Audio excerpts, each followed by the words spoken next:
जोहार। आप देख रहे हैं आदिवासी दुनिया और मैं हूं आपके साथ गायत्री शर्मा। या ना है एक समाचार बल्कि है जनता के विचार।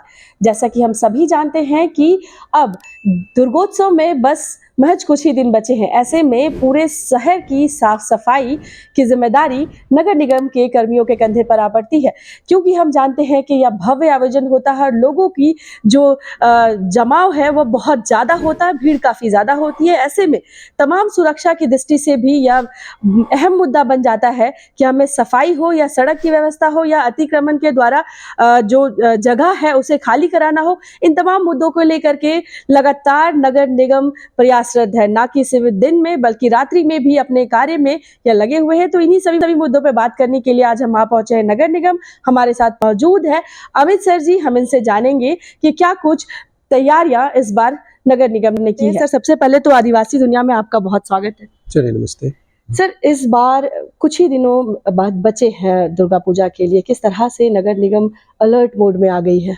देखिए, एक भव्य आयोजन होता है रांची शहर में। इस बार भी हम लोगों ने जो इतने भी दुर्गा पूजा समिति हैं उनके साथ जो डिटेल बैठक हुई है, उनके कई एक छोटे कुछ बड़े इश्यूज आए हैं, तो उन सभी पे ध्यान देते हुए और पूर्व के वर्षों में जो हम लोगों ने सारी तैयारियां करते हैं उसी आधार पे हम लोग ये काम कर रहे हैं। तो मुख्य जो हम लोग का फोकस है कि साफ सफाई की एक उत्तम व्यवस्था हो, चाहे पूजा पंडाल के आसपास या शहर के कोने कोने से ग्रामीण क्षेत्रों से भी काफ़ी संख्या में लोग आते हैं।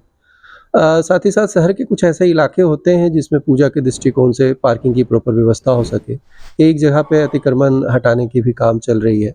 बहुत सारे हमारे पूजा पंडाल जलाशयों के आसपास है, तो उसको कैसे हम लोग और भव्य दिखा सकें, साथ सामान वहाँ पे हम लोग इंश्योर कर सकें। साथ ही साथ एक जो स्ट्रीट लाइट्स है शहर के लगभग सभी मुख्य मार्ग और साथ ही साथ हर एक वार्ड में भी स्ट्रीट लाइट का काम चल रहे हैं। बट बारिश में ये शिकायतें मिलती है कि काफ़ी संख्या में स्ट्रीट लाइट नहीं जल रहे हैं। तो कंट्रोल रूम के माध्यम से काफ़ी संख्या में शिकायतें प्राप्त हुई थी। उस पे निरंतर डेली बेसिस पे उस पे काम चल रहा है और हम लोग की कोशिश है कि आने वाले 2 से 3 दिनों में ही शहर के जितने भी स्ट्रीट लाइट्स हैं, कम से कम हमेशा किसी भी मोमेंट पे 98% इल्यूमिनेशन कंडीशंस में हो। 2% कुछ तकनीकी समस्याएँ आती हैं। और पूजा के दृष्टिकोण से जो प्रमुख मार्ग हैं, पूजा पंडाल के आसपास के इलाके हैं, वहाँ पे विशेषकर स्ट्रीट लाइट की किसी तरीके की कोई समस्या ना हो। पूजा पंडालों के कुछ बेसिक लॉजिस्टिक के भी इश्यूज होते हैं, क्योंकि बारिश के बाद कई एक जगह पे कुछ सड़कों की स्थिति अच्छी नहीं है। तो उस दृष्टिकोण से हम लोग जिला प्रशासन माइंस डिपार्टमेंट से कोऑर्डिनेट करके स्टोन डस्ट वगैरह भी अरेंज कर रहे हैं। तो ये सारे काम भी हम लोग के प्रारंभ हो गए हैं। तो मुझे उम्मीद है कि जैसे-जैसे समय नज़दीक आ रहा है और व्यवस्थित तरीके से हर एक साल की तरह इस बार भी हम लोग भव्य आयोजन में नगर निगम की पूरी टीम तत्पर रहेगी और उनको सहयोग देगी। इसमें एक और पॉइंट मैं ऐड करना चाहूँगा कि जब एक्चुअल मेला की शुरुआत हो जाती है, जब से पंडाल के पट खुल जाते हैं, तो उस वक़्त भी काफ़ी संख्या में श्रद्धालु उमड़ते हैं और जो वेस्ट मैनेजमेंट की जो चुनौतियाँ होती है उस वक़्त, तो उसके लिए भी हम लोगों ने विशेष टीम गठित किया है।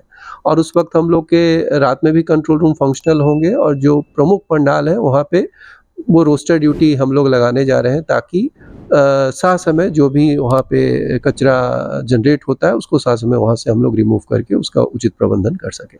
सर, अगर रांची शहर की बात करें तो तकरीबन 157 पंडालें बन रही हैं और ऐसा बोला जा रहा है कि एक टीम का गठन किया गया है।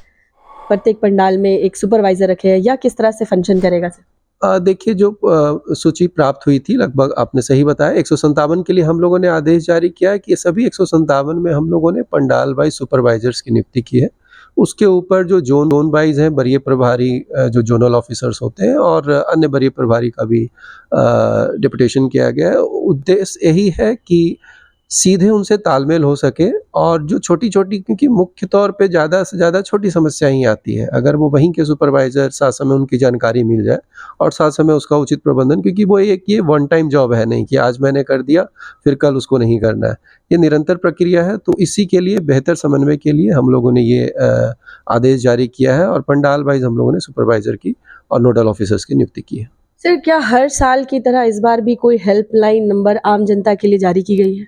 देखिए, नगर निगम का कंट्रोल रूम का नंबर ऑलरेडी जारी है और उसी को हम लोग, जैसा मैंने बताया, जैसे ही मेला पट खुलते हैं तो उसको 24/7 वो एक्टिव रहेगा और उसमें किसी भी तरीके की कोई इनकन्वीनियंस किसी पब्लिक को, पूजा समितियों को होता है तो वहाँ पे वो जानकारी दे सकते हैं। सर, क्योंकि एक ही जगह पे जो भीड़ है वो काफ़ी ज़्यादा हो सकती है। इसके भी चांसेस हैं कि कुछ दुर्घटना हो सकती है, आगजनी हो सकती है या किसी भी तरह की नुकसान हो सकता है। तो क्या एम्बुलेंस की सुविधा इस बार दी जा रही है नगर निगम की तरफ से? देखिए, जो संयुक्त बैठक हुई जिला प्रशासन के साथ, इसमें सभी विभाग के लोग थे, चाहे वो फायर डिपार्टमेंट के हों, पुलिस डिपार्टमेंट के हों, जिला प्रशासन की सभी टीम है। तो हम लोग सभी लोग एक तरीके से समन्वय स्थापित करके ही काम कर रहे हैं। तो जो जिला से कंट्रोल रूम का नंबर जो जारी हो रहा है, उस पे इस तरीके की सभी सुविधाएँ रहेगी और किसी तरीके की इमरजेंसी या ज़रूरत पड़ने पे इमीडिएटली उस संसाधन को उपलब्ध कराया जा सकेगा। सर, मैनुअल तरीके से सफाई तो हम हर जगह देख रहे हैं, नगर निगम के कर्मी अपना काम कर रहे हैं। लेकिन रात्रि में भी कुछ मशीनीकृत गाड़ियाँ हैं, जो लगातार सड़कों पे दौड़ी, तो क्या रात में भी सफाई हो रही है? ये मैकेनिकल स्वीपिंग की जो मशीनें निगम ने प्रोक्योर किया है और ये सफाई काफ़ी समय से ये चल रही है रात में। हाँ, बारिश के मौसम में चूँकि अगर वो रोड और फ्लैंक गीला होता है तो इसको हम लोग उस रात के लिए रोकते हैं। तो अभी चूँकि मौसम भी साफ़ हो गई है तो मैकेनिकल स्वीपिंग से ये हम लोग को एक आराम हो जाता है कि रात्रि के समय में जब ट्रैफ़िक आपको नहीं है और काफ़ी ज़्यादा स्पेस सभी मुख्य पथ को हम लोग इसमें सम्मिलित किए हुए। कुछ मुख्य पथ जहाँ पे कुछ कंस्ट्रक्शंस के काम या फ्लाईओवर के काम चल रहे हैं, तो उसपे हम लोग अभी इस मशीनों को डिप्लॉय नहीं किए हैं।